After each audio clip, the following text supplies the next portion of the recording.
Welcome back to Founders in the Field, the show where we go behind the scenes with agency leaders, consultants, and creative founders to show you how they're building, scaling, and staying sane in the trenches. I'm your host, Stefan Bradley, and today's guest is David Rollo, founder and CEO of SmartSpend. How are you doing, David? Good.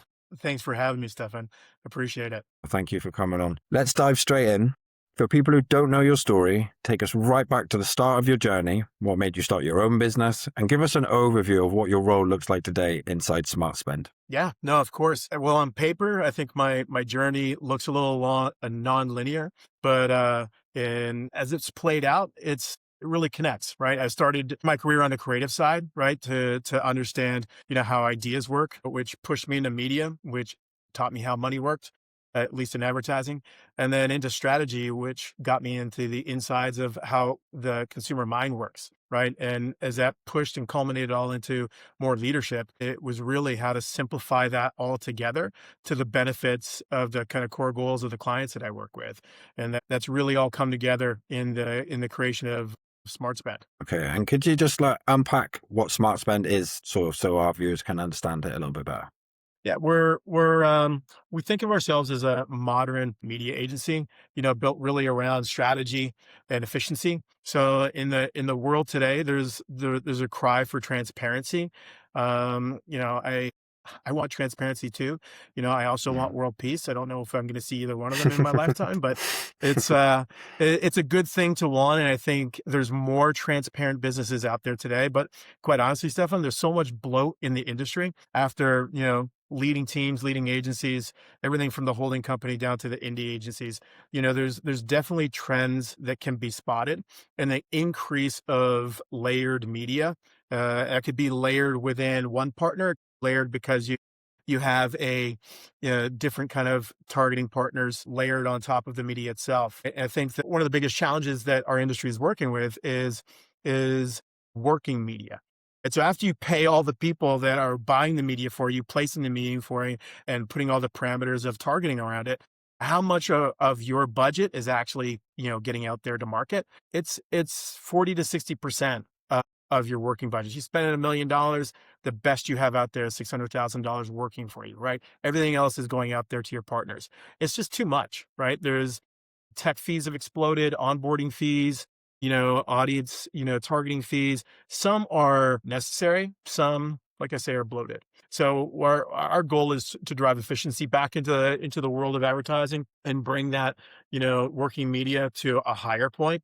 And we do that in two ways. One is we take out all those ancillary fees that are just kind of Trojan horses to, feed, combined partners rev shares.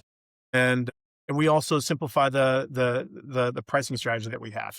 We operate on not a rate card. We operate on a percent of media. Our target is the SMB agencies or direct to brands. So for us, the most you'll ever pay us is 5% of your media spend. Right. In the SMB world, in the industry, if you're an agency, you're getting somewhere between 12 and 20%, depending on how big or small your budgets are. So 5% is a pretty aggressive place for us to be in.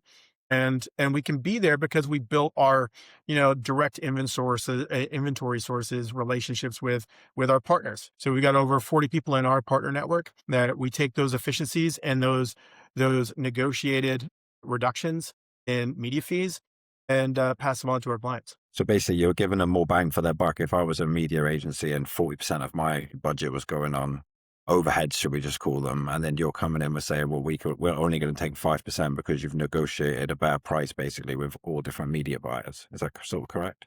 That's right.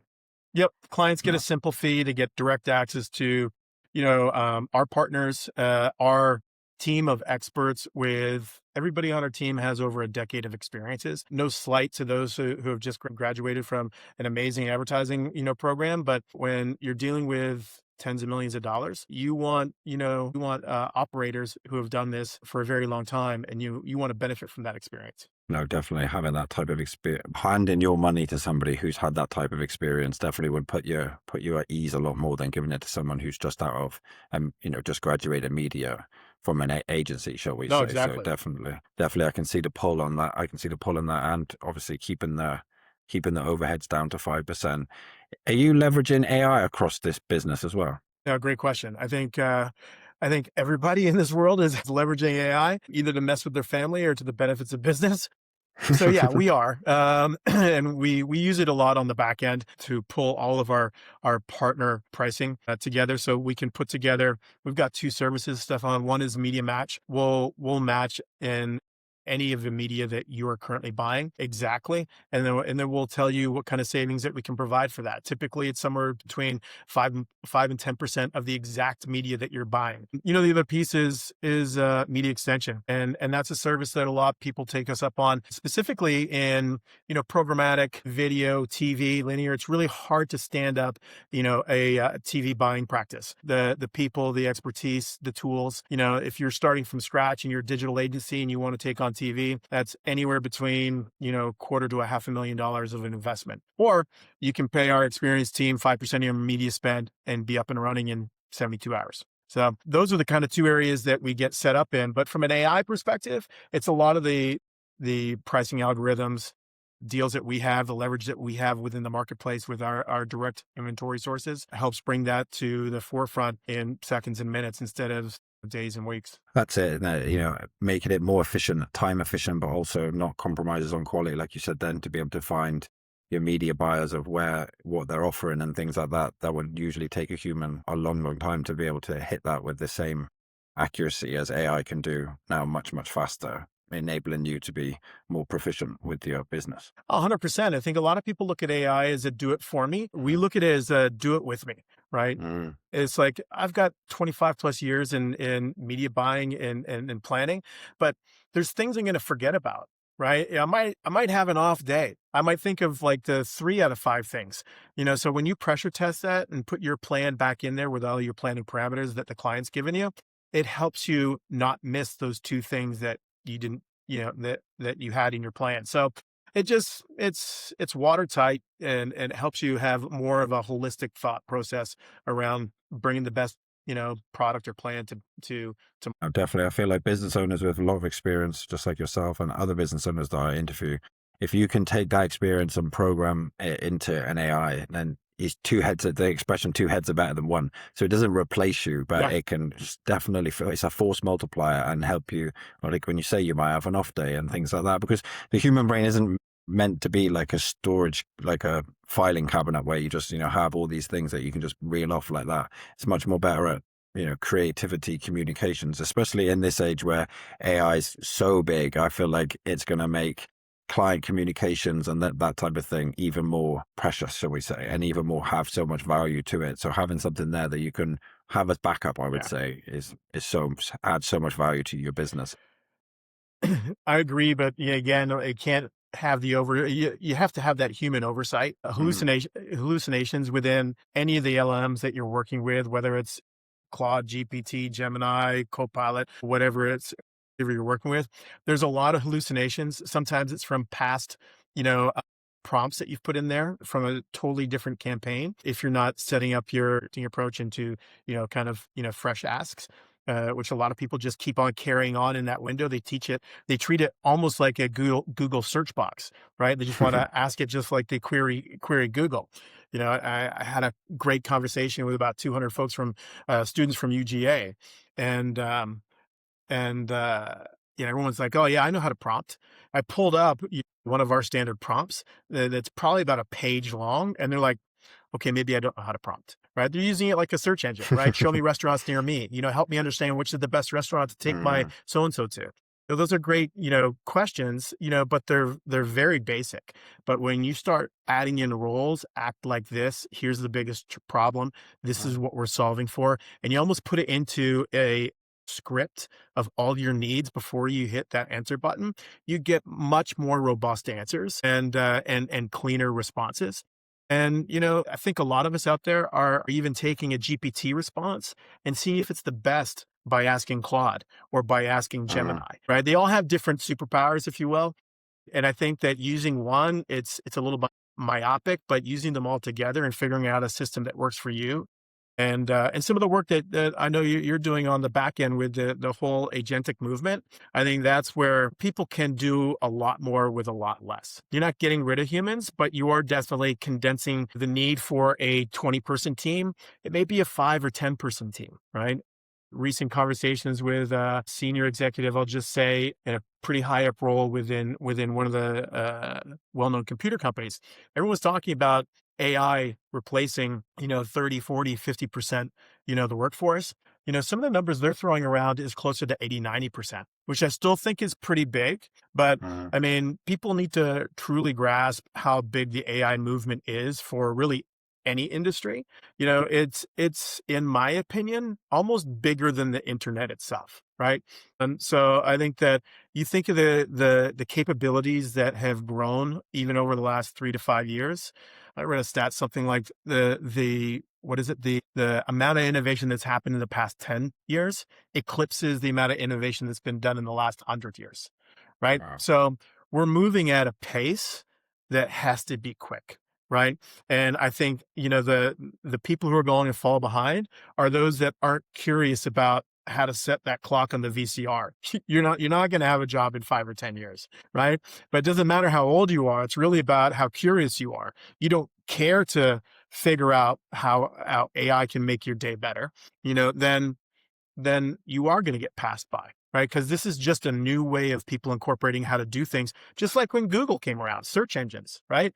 There's probably a good Mhm. half dozen or dozen search engines that came around before Google was there, right? But it was such a shift culturally that now we do things very, very differently, right? And AI is that same cultural shift that's pushing it, into a new arena now. No, definitely. You know, and like you say, people with data in, data out, manual sort of data entry and things like that. It's Yeah. not that you need to be scared or type of thing there, but you need to evolve. You need to start looking at how you can implement AI and work around it, because they're going to be the people Yep. that's going to be overseeing AI that's going to do your job. Do you know what I mean? So the more comfortable you are with it, and I always think action is, cancels out anxiety. If you've got anxiety about that type of thing, Mhm. like, then the action Yeah. kind of cancels that out, you know what I mean? And if you're very comfortable with that type of thing with AI and how it, when it can just oversee a system, then you're going to be okay. It's the people that don't want to change, they're just happy with their job, whatever type of thing it may be, manual data in and Yeah. out type of thing, that definitely will be gone. But like the industrial revolution, like every sort of revolution, it does create jobs as well. So even though, that takes away jobs, it's going to add jobs in, but you just need to move with the times, with a lack of a better term, I would say. And also, back to what you were saying about prompting, another like trick Yeah. people can use is, like, you can ask the AI, this is the outcome you want, write me the best prompt to get the best out of you as well. Do you know what I mean? Like, you can Yep. actually, like, what I mean? There is different ways around it. And then once you have an output that, and then also telling the AI in your prompt that how you want the output to come out as well is like another really powerful thing. Having it, role, action, output, just having a template like that of how you write your prompts will change the output from the AI indefinitely. Yeah, we'll use it to do even scenario planning for pitches, Stefan, is that, Hmm. if I know I'm going to go in there and I have a very seasoned CFO in there with a CMO, they think differently. One's thinking money, one's thinking more creativity, uniqueness, go to market, strategies, and then you also have to win over people both with the purse strings and both from a team connection perspective. So if you know who's in the room, you can, again, it's a longer prompt, but you can set up these personas within your prompt. You can dump in your pitch presentation and you can say, based on my pitch presentation, what slides would resonate more with the CFO versus the CMO, right? Or Hmm. the daily account manager that we're pitching to. What's Hmm. missing? If you were the CFO from a D2C brand, what would you expect to see in this presentation that's just not there or articulated Hmm. clearly enough, right? You can Hmm. pressure test that kind of go to pitch strategy with AI, and again, help you be a little bit tighter on all of the audiences that are going to be in that room, so that you can deliver to more than just either one or two that are there. Yeah, there's a lot of ways to use this: scenario planning, fact finding. There's a lot of things it can do. There's a lot of things it still can't do. It's not perfect, but I think it's the mindset of the operator, right? To understand all the pros and cons, and then leverage the system knowing that to make sure the outputs are cleaner. I think that some of the best results you get is from doing what you just said then. It's almost like when you was in school, I don't know what they call it over there, but it's like brainstorming. Do you mean? And you just let Yep. it flow with the AI and brainstorm with this scenario, that scenario. Like you just then creating sort of custom avatars, of their persona, of what you're going to play on, what heartstring, what's going to make a difference to them, all these types of things. But the more playful you get it, and you get with it, and the more curious you get with it, the outputs become so much further than you could probably even imagine at the start of the prompt when you first start brainstorming with it. Yeah. Yeah. There's so much that can be done. It's a great, phenomenal brainstorming tool, like you said, like for yourself, in a one-on-one kind of environment where you're a team of one. But it's a great brainstorming tool for the entire team. Right. And now you can kind of work in kind of these team queries, and collaborate within, in an AI, space, which is, again, it's cutting out the time, the effort, it's driving more efficiency into the marketplace. We still haven't seen that efficiency fully come to market, in reduced, rate cards for agencies. If you used to have a team of 5 on my account, now you have 3 and some great AI templates and practitioners, then if you're saving money, then I should be saving money too. So we still haven't seen that efficiency push through the market from a cost savings perspective. Definitely time savings. That definitely blowing out more opportunities from a creative ideation perspective, whether it's true creative or media plans. But it's starting. I feel like once we do see the trickle down effect, shall we call it, from top to bottom, I feel like everybody will feel a lot more comfortable with it, as opposed to, like you said, then like agencies above might be, feeling that the time savings and things like that. But like you said, then that should eventually transpire down to being able to offer their services cheaper because their overheads are lower. And then that will have a transformation sort of effect on the whole, every industry, I would say. Yeah. I think that's the thing that's not hurting us, but if there's a barrier for SmartSpend in our business in the marketplace is, I refer to ourselves as a modern media model. A lot of people are still stuck in the traditional ways of doing things, right? And they don't understand the cost savings, the efficiencies that truly can be, brought to market, right? Because holding companies are still doing things wildly the same way, right? The large scale independents are doing things a lot of the same way.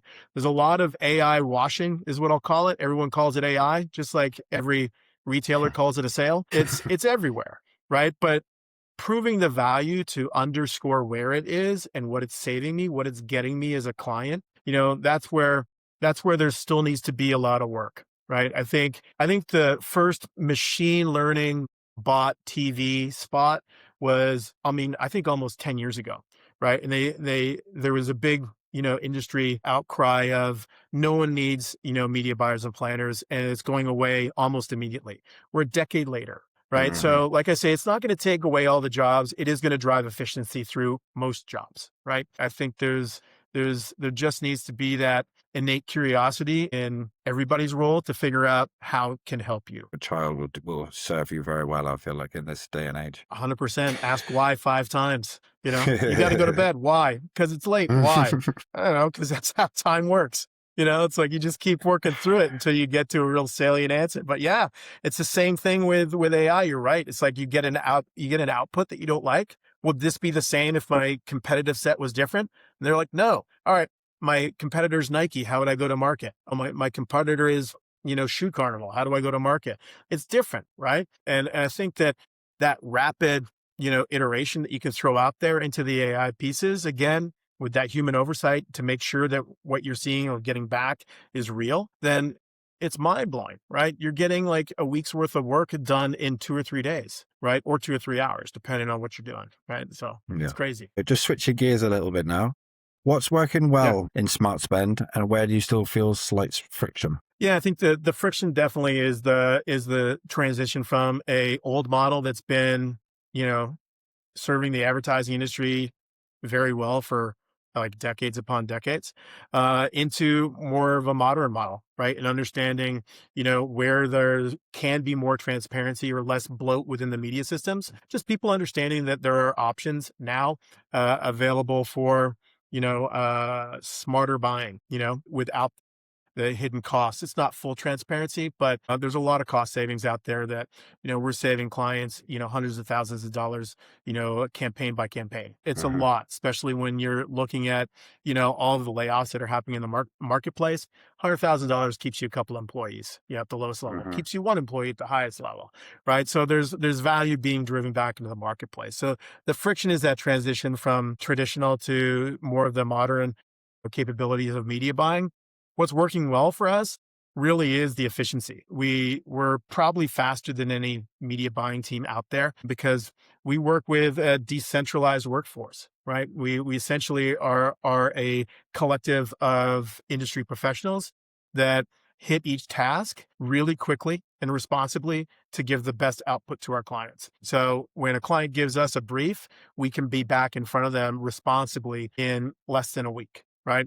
A little bit longer when you're getting into traditional media buying and planning like TV, because that is the nature of the beast that hasn't changed yet. But if you're talking digital, we're that quick, that responsive from a strategy, planning, and then go into market perspectives. Speed, flexibility, clarity of our approach and our value, that's really working out for us. And I think that when we get in the room with the right decision makers that truly understand, what we're bringing to the table, it's a pretty quick conversation. And like I mentioned, a hotelier that we work with that had over $20 million of programmatic spend that we saved them over 7% on buying the exact same media that they had in marketplace, right? We had their C-suite helping us sign the MSA so we could get to market and start saving them that percentage off of their annual spend, right? Dollars motivate people, right? And we delivered on it.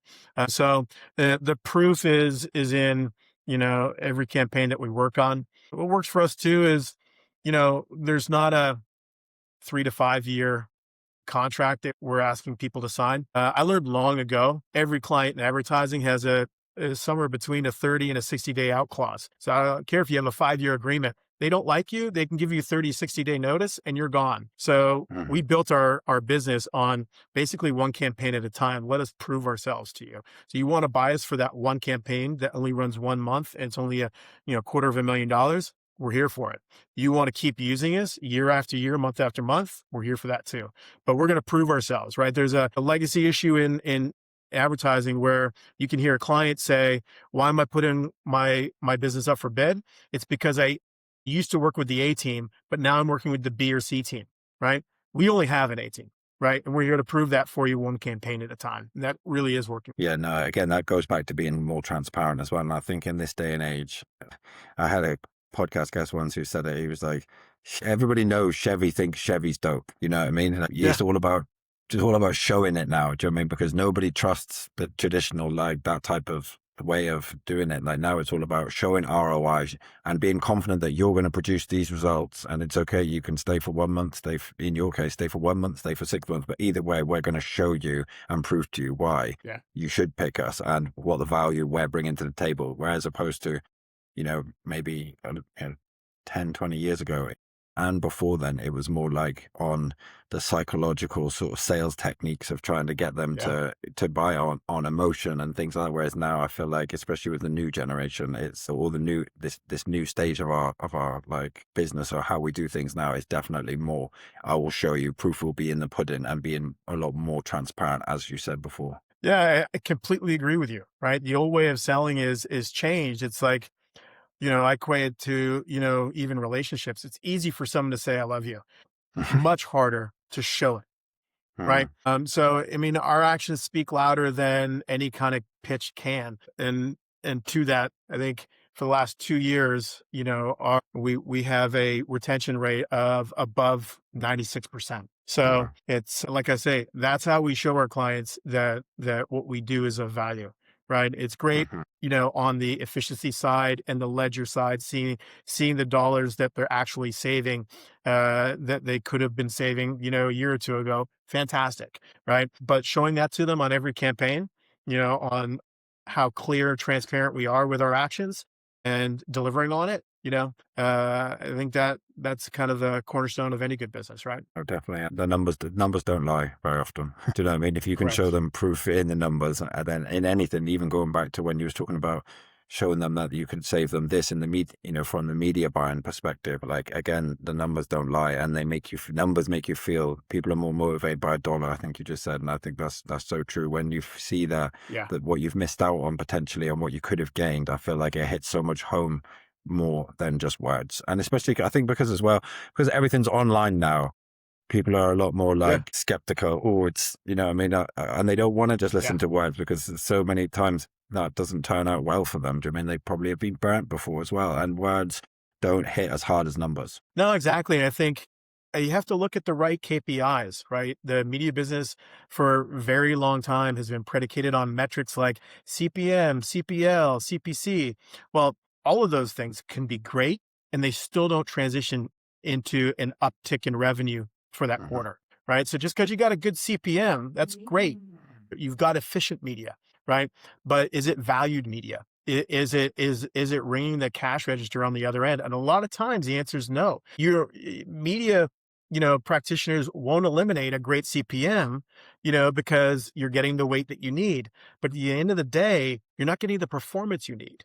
So we plan a lot more towards outcomes over metrics. They all Mm. they all work in the same kind of planning when it all comes together. But when we're working on optimizing that plan for performance, we're not just solely optimizing the metrics. We're optimizing and designing for the outcome, right? I feel like most business owners as well the only outcome that makes a difference to them is how much more money are they making? Like how much more, Yeah, how much am I profiting from this? Obviously, all the other ones they matter, of course, but they matter more to the agency as opposed to if you're doing this for a plumbing business or whatever type of business, all they care is how much more customers have I generated from this campaign. Other than that, like I said, my fiance runs a social media business, and yeah, she's had furniture businesses go viral on TikTok, and and the guy said that her client said, that's all well and good, but I'm a local service provider yeah, here in London. So going viral yeah. across the world isn't changing my numbers right now. So while it's good, it's not resonating with them the same as if this phone was That's ringing, because that's the metric they that. care about. Yep. No, it is 100% right. It's got to be outcome driven. And I think Mhm. the clearer conversation between agencies and clients needs to be centered more around that than all the media jargon and rationale that this is a really great price for a really great time slot. It's hitting your audience. Those are all relevant statements, right? So it's not wrong saying that, but you're kind of avoiding the headline, right? The Mhm. headline is all those things are great, but my revenue hasn't increased. My Yeah. performance, true performance metrics haven't changed. So Mhm. great over here, not so great over here. It's still a C minus, right? And we're here to deliver a plus performance. So, David, could you walk me through your client acquisition process? Like, how do you gain clients, basically? Yeah, so we obviously have an approach to client acquisition. Someone asked me what our client acquisition goals are for the coming year.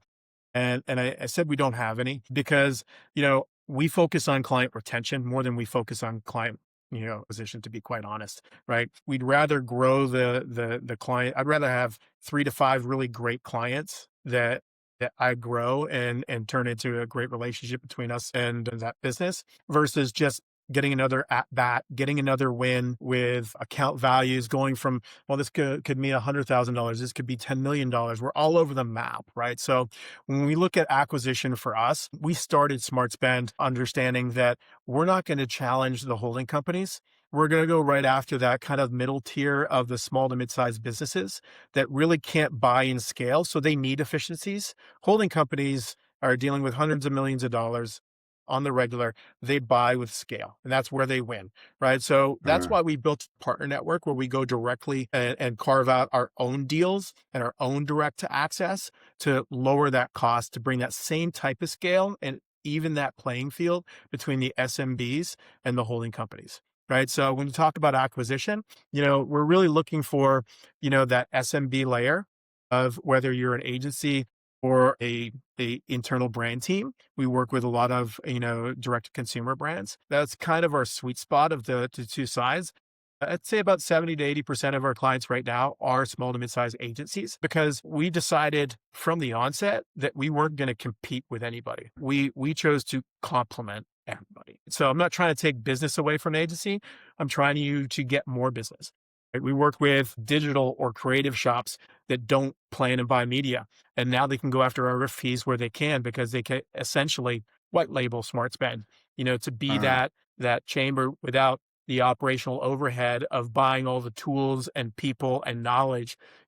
Like I say, it's not cheap, to buy all that, but to have it a percent of your media spend and to get that overnight to keep your operation lean and your P&L lean and your EBITDA lean, it's a value. So that's really working for us to be this complement partner to our clients is a really big deal. We don't plan in silos. We work intimately with them. So if there's a small internal team with a D2C brand, we're working shoulder to shoulder collaboratively to bring the best plan and performance to light. And with agencies, a lot of the time it'll be a digital agency that wants to tap us for traditional print TV, connecting TV to CTV and other streaming opportunities, expand and extend, their services portfolio so that they can go after bigger opportunities. The other thing I didn't want to do because I was a part of it or led it for so long is new business, right? Like it's what kills a lot of agencies. You bring your best people to pitch the best clients for anywhere between 2 to 4 or 5 months and you burn them out. Right. So we don't do that. We'll let the agencies go win that business. And when they win it, we'll be that partner for them to help stand it up and deliver on it. So when you ask about, our acquisition goal, stay in our swim lane. We're gonna focus on small and mid-sized businesses and agencies.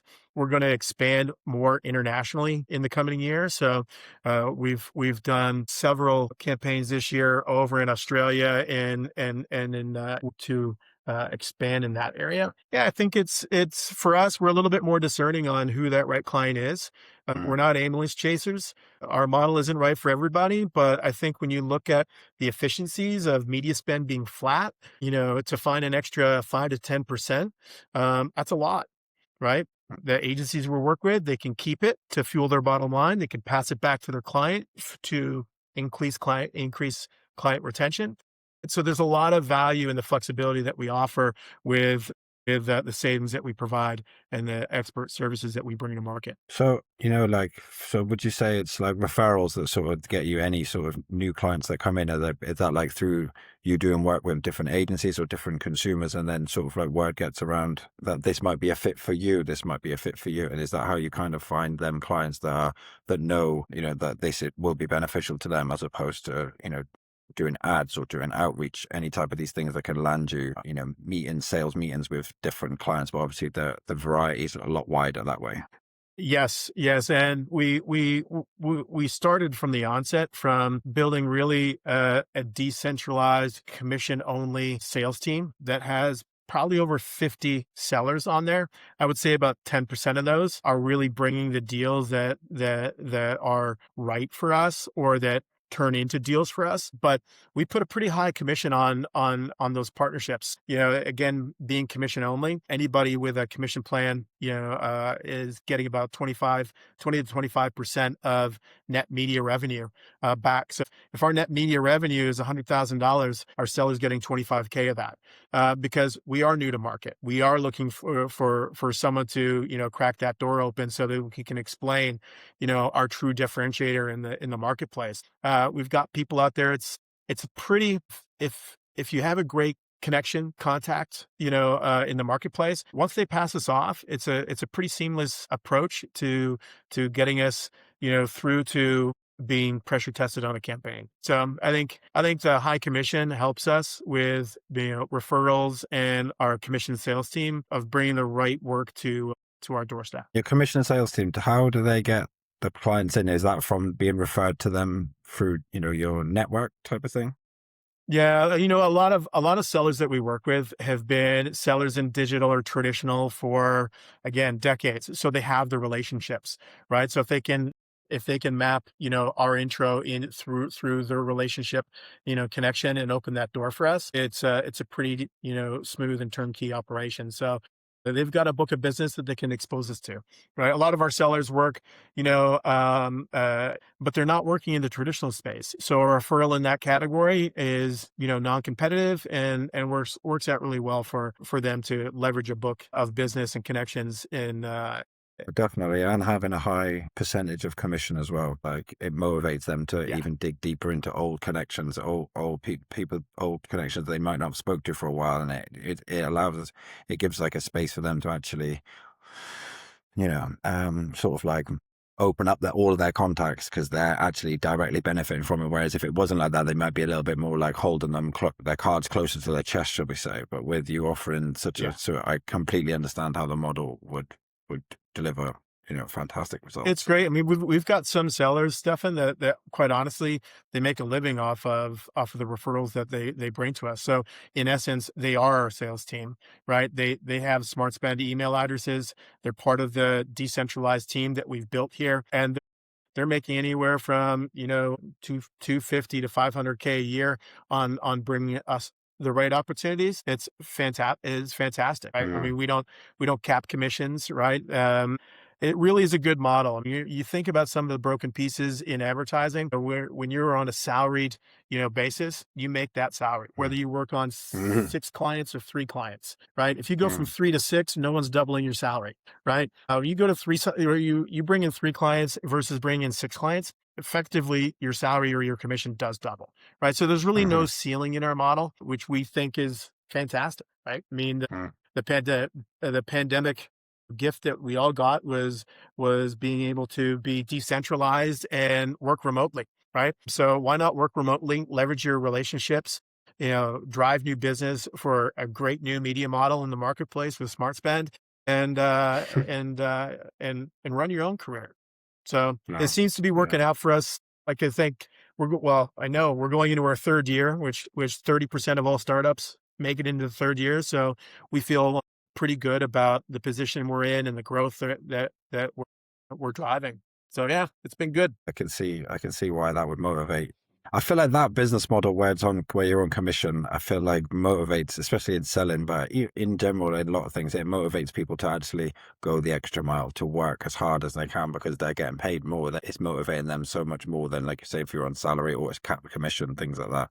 So I feel like Yeah. it's a fantastic way of doing things. And I feel like if you're good at and you believe in what you're doing, you won't be scared by that. Some people are a bit like, oh, I don't Correct. confident in what you're doing, and you believe that what you bring to the table is good and you're gonna get results. And I think that's the people that you want. No, I agree. Yep. Well, that's what we're hoping on. No, definitely, I can see. So, David, I've got two more questions for you.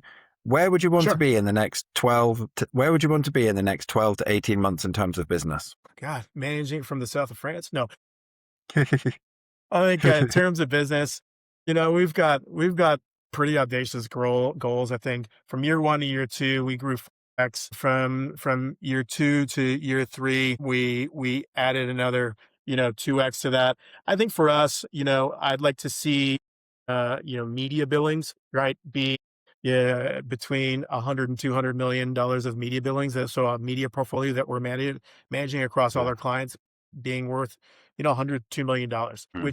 which is I think it's a audacious but rational goal. The last Mhm. agency I worked at, we drove close to $200 million of media for our clients. A lot of it was paid search, and which is the opposite of what we do. Probably about less than 10% of our business is in the performance category of paid search, SEO, et cetera. But Mm. I think it's still a rational goal. Today we're driving close to $50 million in revenue. So to get to 100, I think we can 2x it in the next 18 months. I think the other piece is adding that intellectual property to model even more so than what we have built in the first 2 years. So that, Mm. it's a little bit more turnkey. The efficiency continues to compound, and not only for our team, but for the clients that we work with.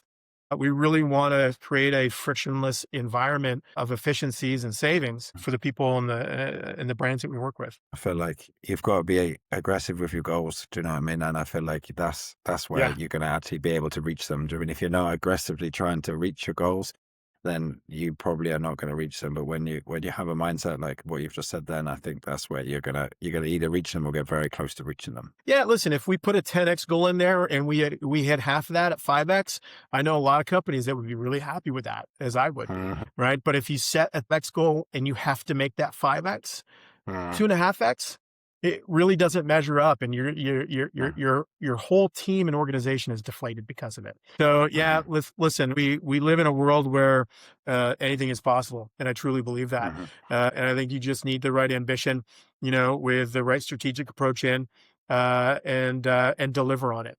Right, that last piece is critical. You deliver on everything that you say you do.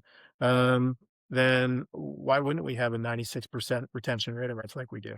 Right. So we'll continue to do that and grow responsibly, right? Any agency, another kind of dagger that agencies suffer from is growth, is scaling, the efficiency, the quality, and the team, effectively. So I think we've done a tremendous job of that over the first, 2+ years, and we'll continue to do so in 3. Yeah. Scaling is about not just getting more clients, but actually providing the same quality all the way up, as opposed to just focusing on that. It all needs to scale up correctly next to each other with efficiency. Otherwise, it's not really scaling, is it? No, it's not at all. It's like we've gotten really good at responsibly saying no to the opportunities that, quite honestly, aren't a great fit for us. Other agencies see revenue. We see inefficiencies. If it's not what we're best at, that's an inefficiency to us. And our whole ethos is built around efficiencies. So if you want us to do creative, right? Well, we know partners that we can introduce you to, but for us to build and say, hey, we'll figure it out later, let's take the creative job, that's not how we're growing, right? We need to be confident in the expertise that we bring to market and not try to pretend to be all things to all people. I think that's where things start to break down. So, David, my last question is the same. I ask this question to all my guests. If you could wave a magic wand, and fix one thing in your business, what would it be and why? Wow, that's a good one. Think it would be for the industry that and the clients that we're approaching, wave the wand to get rid of the traditional mindset. If you get rid of that traditional mindset and open up to how things could be better, more profitable, more efficient, more clear, more transparent, and more value to you and your organization, whether you're an agency or a brand, just get rid of the traditional mindset. Everybody's too stuck in it. And I think we live in a day right now where honestly, change is daily. So if you're stuck in that traditional mindset, you're already behind, right? So I think let's get rid of that.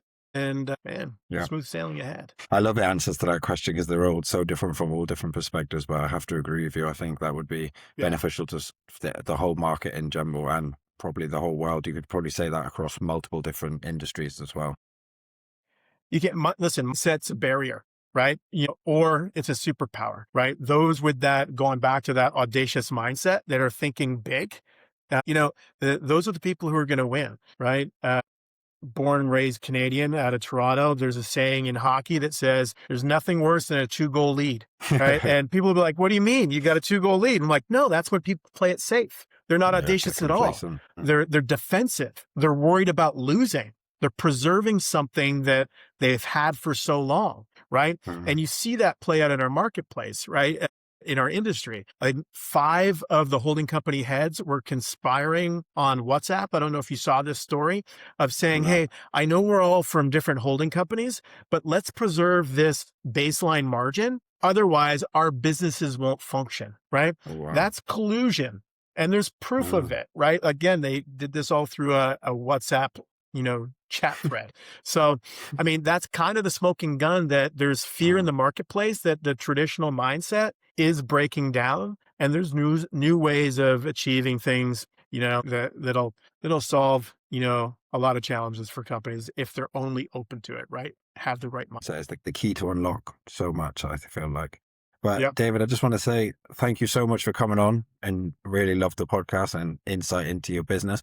Where can my viewers and listeners, if they wanted your services or wanting to reach out to you, where can they connect with you?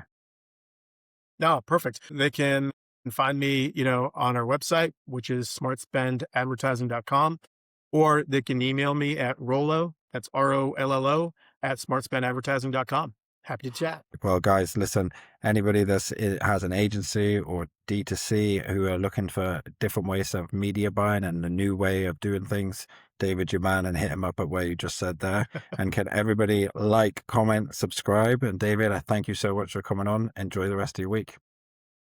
I love it. Thanks, Stefan. Thank you.